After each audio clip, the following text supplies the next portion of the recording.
ሚዲያ ባለቤት ተክለ ሃይማኖት አዳነ መያዙን በህግ ቁጥጥር ስር መዋሉን ሰማን። በመጀመሪያ ደረጃ ፖሊስን ማመስገን ይጠበቅብናል። እውነት ለመናገር ሁሉም ነገር ስርዓት እንዲይዝ ለምታረጉት ጥረት ሁሉ ከልብ የመነጨ ምስጋናችን ይድረሳችሁ። ሁለተኛው እሱ ይችላል ጎልንገራችሁ ካሶንጎ ከርከረው አይደለም። ካሶንጎ በእንደዚህ አይነት ወንጀሎች ላይ የማያዳግም የሞት ፍርድ ነው ስትፈርድ የነበረው የምትፈርደውም ጭምር። ይሄንን እያወቅን ምን ያህል መስገብገብ ነው? አርፈን አንቀመጥ።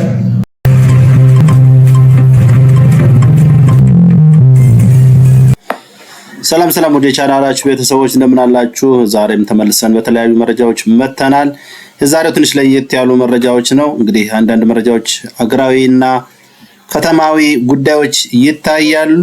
እንግዲህ አንደኛው ደስ የሚለው መረጃ ሰበር መረጃችን እግረኛው ሚዲያ በሚል የሚታወቀው ተክለ ሃይማኖት አዳነ የተባለው ሰው እንግዲህ መታሰሩ ተሰምቷል።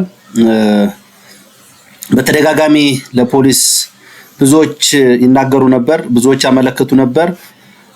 ግን በጣም በትዕግስት እየተጠበቀ ሰው እንደነበረ ይታወቃል። ይሄ ሰው እጅግ አጸያፊ ነውር፣ በጣም ጎጂ የሆኑ ድርጊቶችን በመስራት የሚታወቅ ነው። ይሄ ኔጌቲቭ ኢነርጂ ወይም የሚያነሳሱ ነገሮች ወይም የማህበረሰብን እሴትና ባህል እምነት የሚጠብቁ ነገሮችን እጅግ በተቃራኒው የሚጎዳ ሰው የነበረ ነው። መታሰሩን ሰምተናል። በምን ምክንያት ነው የታሰረ? እንግዲህ ይሄ የሚያስተላልፋቸው አደገኛ መልእክቶቹ ናቸው ያሳሰሩት ወይስ ሌላ ጉዳይ ነው የሚለውን መረጃዎችን ስናገኝ ወደ እናንተ ይዘን የምንመጣ ይሆናል። ነገር ግን እንደዚህ አይነት ሚዲያዎች በፍጹም በህግ የተከለከሉ ናቸው። በእርግጥ የገቨርንመንትም የፕራይቬት ሚዲያዎች አይደለም የሶሻል ሚዲያ ስትሪሙ ቀርቶ የዋና ሚዲያዎቹም የሚያስተላልፋቸው ነገር በጣም አጸያፊ አሉታዊ ኢነርጂ የሚያጋቡ መሆናቸው የነሱም ነጸብራቅ ነው ማለት ይቻላል። ሌሎች ሚዲያዎች አሉ ከዚህ ጋር በተያያዘ በነገራችን ላይ ለማህበረሰብ የማይጠቅሙ ምንም እርባና ቢስ ሲሆኑ ሚዲያዎች አሉ። ዮሃ ሚዲያ የሚባል አለ፣ ሸገር ኢንፎ የሚባል አለ፣ ዲቫይን ሾው የሚል አለ፣ ደግሞ ፓስተር ሶፎንያስ የሚባል ሸገር ኢንፎ እንደነ መሰረት በሉ አይነት ዮሃ ሚዲያ ላይ ያሉት እጅግ አሳፋሪ ለማህበረሰብ የማይጠቅም የሰዎችን ስብዕና የሚነካ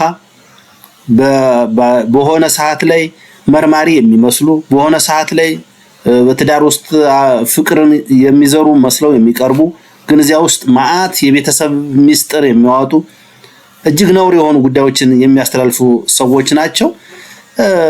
የምር ያው የመንግስት ስርዓት አለመኖር ካልሆነ በስተቀር እንደነዚህ አይነት ሚዲያዎች መተላለፍ አለባቸው ብዬ አላስብም። እንዲተላለፉም አይገባም ነበር። ምክንያቱም አንድ ሀገር እሴት አላት። የአንድ ሀገር የራሱ ካልቸር አለው፣ የራሱ ባህል ማለት ነው፣ የራሱ እምነት አለው። በዚያ ውስጥ የህብረተሰብን አኗኗር የሚያጎለብቱ እሴትን የሚያከብሩ እምነትን የሚያከብሩ ጉዳዮች መተላለፍ ይገባቸዋል ብዬ አስባለሁ። እነዚህ ሚዲያዎች ግን በተደጋጋሚ ሁሉ ብዙ ሰው ለፖሊስ አመልክተናል፣ ለሚመለከተው ተቋማት አመልክተናል። እንደዚህ አይነት ሚዲያዎች ለሀገር ለወጣቱም ለህዝብ ጠቃሚ አይደሉም። ኔጌቲቭ ኢነርጂ ነው ሰው ላይ እየጫኑ ያሉት፣ በጣም መጥፎ አደገኛ ናቸው ስንል ገቨርንመንታሊ አካባቢ ያሉ ሰዎችም ስለሚፈልጉት እንደዚህ አይነት ጫጫታ የሚፈጠር ነገር በዝምታ አልፏቸዋል። ይህ ሂደት አሁን ተሳክቶ እንግዲህ እግረኛው ሚዲያ በዚህ መልኩ ተይዞ የምር ከሆነ እኔ እሰየው ያስብላል ባይ ነኝ። የምር ከሆነ እነ ዮሃ ሚዲያ እነ ሸገር ኢንፎ እነ ዲቫይን ሾው እነ ፓስተር ሶፎንያስ ሌሎችም አሉ። እዚህ ሆቴል ተያዘች፣ እዚህ ዝንጀሮ ወልዳ ተገኘች፣ አህያ ሲያርዱ ተገኙ፣ ቀበሮ ስጋ ሲበሉ ተገኙ ወዘተ የሚሉ ማአት እንዳሸን የፈሉ ሰዎች ግን የሚታወቁ ሚዲያዎች አሉ።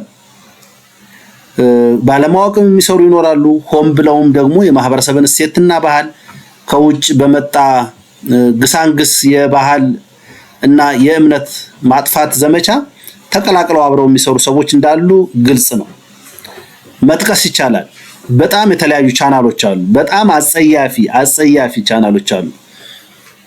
የ80 ዓመት አዛውንት ሲደፍር የተያዘ ወጣት እንደ እጅግ እኔ እንደዚህ አይነት ሚዲያዎች ዲኤንኤ ማን ነው መርማሪ ያረጋቸው? ከአባቱ ያልተወለደ ልጅ አባት ነኝ ብሎ ሲያሳድግ የነበረ ሰው ምንድነው የሚያስተምሩን? እነዚህ ሰዎች ምንድነው የሚያስተምሩን? በኢትዮጵያ እኮ አንዳንድ ባህሎች እኮ መጥፎ ድርጊቶች እንኳን ቢሆኑ ለማህበረሰቡ አይነገሩም። አንዳንዴ አስተምሮታቸው በጣም አጸያፊ፣ አስተምሮታቸው በጣም አደገኛ ከሆነ ለሌሎች እንዳይተላለፍ በአካባቢው ማህበረሰብ ተሸፍነው ይያዛሉ። መሸፈናቸው መጥፎ አይደለም።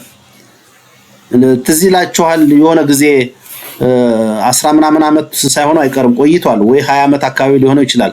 ከሚላት ነው ምናምን ትባል ልጅ አፍቃሪ ነኝ ባይ እንግዲህ የእውነት ፍቅር ነው ወይ የሚለው እንዳለ ሆኖ ይህ አፍቃሪ የሚባል አሲድ ይደፋባታል። አሲድ ደፍቶባት ቆንጅዬ ነች። እንግዲህ ቆንጅዬ በውጫዊ ገጽታ በማንነቷ የምናውቀው ነገር የለም፣ ግን አሲድ ደፋባት። እጅግ አጸያፊ መነጋገሪያ ነበር። ሚዲያዎች ፎቶውን ይዘወጡ፣ የሷን ፎቶ ይዘወጡ፣ የድሮ ፎቶዋን ይዘወጡ። ከተጎዳች በኋላ ሕክምና ተደረገላት። አሁን ጀርመን ይሆን ወይ ፈረንሳይ ውስጥ አግብታ ልጆች ወልዳ እየኖረች ነው። ያ የድሮ ፊቷን ባታገኘው የድሮ ማንነቷን ግን ሳታጣ በጀግንነት በጥንካሬ እየኖረች ያለች ሴት ነች። ይሄንን ሚዲያ ላይ በጣም ሲገጋል ከዚያ በኋላ ስንት እህቶቻችን አሲድ ተደፋባቸው። ስንት እህቶቻችን አንዳንድ ድርጊቶች ከሚያስተምሩት በላይ የሚጎዱት ይበልጣሉና አሁንም እነዚህ አሁን ከላይ ቅድም የጠቀስኳቸው ሚዲያዎች አብዛኞቹ ማለት ይቻላል አብዛኞቹ አሉታዊ ነገር ላይ መሰረት ያደረጉ ናቸው። እጅግ አጸያፊ ነገሮችን ነው የሚሰሩትና መንግስት የራሱ ስርዓት አለው። አንዳንዴ አይደለም እንደዚህ አሉታዊ ነገር ላይ ወይም የማህበረሰብ እሴት የሚያፈርሱ ቀርቶ አለባበስ ላይም እኮ ህግ አለ። በነገራችን ላይ አይተገበርም እንጂ ከጉልበት በላይ መልበስ የማይቻልባቸው ሁኔታዎች እንዳሉ ህግ ይደነግጋል። ከዚያ ባለፈ እነዚህ ሚዲያዎች የሚሰሯቸው በቤተክርስቲያናት አካባቢ፣ በእምነት ተቋማት አካባቢ፣ በሴቶች አካባቢ እንዴት ኔጌቲቭ ብቻ ሰው መርጦ ሚዲያ ላይ ይቀርባል? ህፃናትን እንደዚህ ልጅን አባት እንደዚህ ያረገ፣ እናት ልጇን እንደዚህ ያረገች።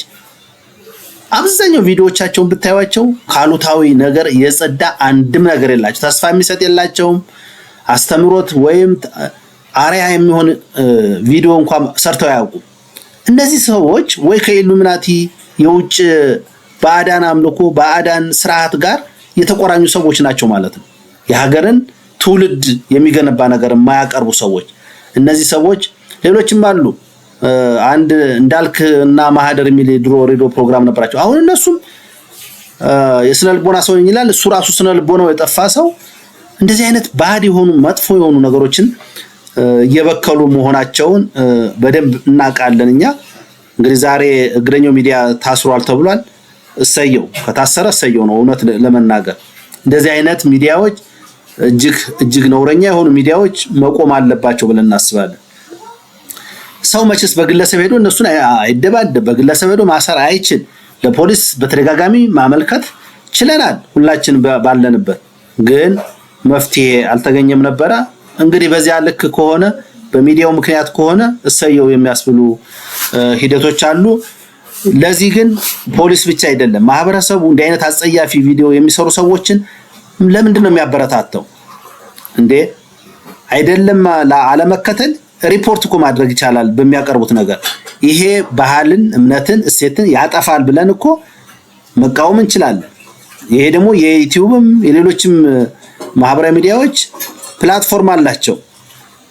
ማህበረሰብን የሚነኩ የማህበረሰብን ማንነት፣ ባህሉን፣ እምነቱን የሚነኩ ነገሮች ላይ ቻሌንጅ ማድረግ የማህበረሰቡ አንዱ ተግባር መሆን አለበት። እንደዚህ አይነት እንጂ ዝም ብሎ መንግስት ወር የሆነ ፖሊስ ብቻ እየተጠበቀ ራስን ወይም እሴትን እንደሚያጠፉ ሰዎች ላይ በዚህ ልክ መቀጠል አለብን ብዬ አላስብም። ብዙ አጸያፊ ነገሮች አሉ። ሪፖርት ማድረግ፣ አንሰብስክራይብ ማድረግ፣ ያለውን ቻሌንጅ በግለሰብ ደረጃ በማህበረሰብ ደረጃ ማሳየት አለብን ብዬ አስባለሁ።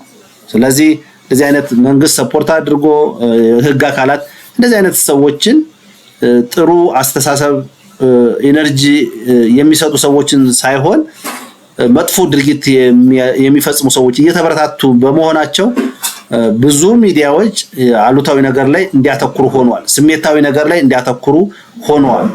ዶክተር ነኝ ብላ መታ የምትዋረው እጅግ አጸያፊ እንደው አይደለም በሚዲያ ሁለት ሰዎች ሆነው እንኳን የሚያወሩት ለማውራት ህሊና እንኳን የማይፈቅድ ሰዎች ያሉ የሚያወሩበት ሁኔታ ነው ያለውና እንደዚህ አይነት አጸያፊ አስተሳሰብ እኔ አጸያፊ የምለው የሰዎች መብታቸው ነው። የግል አስተሳሰባቸው በነገራችን ላይ መብታቸው ነው። የግል አስተሳሰብ ግን ከእምነት ከባህልና ከማንነት ጋር የተቆራኙ ጉዳዮች ስላሉ እዚህ አካባቢ መጠንቀቅ ግን ያስፈልጋል።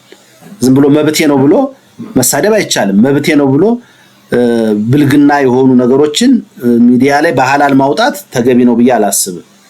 በዚህ ደረጃ አሁን ሐኪም ነኝ እያሉ የሚወጡ ደግሞ ይሄን ተጠቀሚ፣ በዚህ እንደዚህ ሁኚ፣ ወደዚህ አምጣ የሚሉ እጅግ ነውረኛ የሆኑ ሰዎች አሁንም እየተፈለፈሉ ነው። በተለይ ወይ አግብተው የፈቱና ለወንድ በቀል ያለባቸው ወይም ሴቶች ደግሞ በሴት ላይ በቀል ያለባቸው እንደዚህ አይነት ሰዎች እጅግ አደገኛ የሆኑ መልእክቶችን የሚያስተላልፉበት ነውና እንደዚህ አይነት ቻናሎችን ባለመከተል ወይም ሪፖርት በማድረግ ወጣቱን ማህበረሰቡን ካልባሌ ሰዎች መጠበቅ አለብን ብዬ አስባለሁ።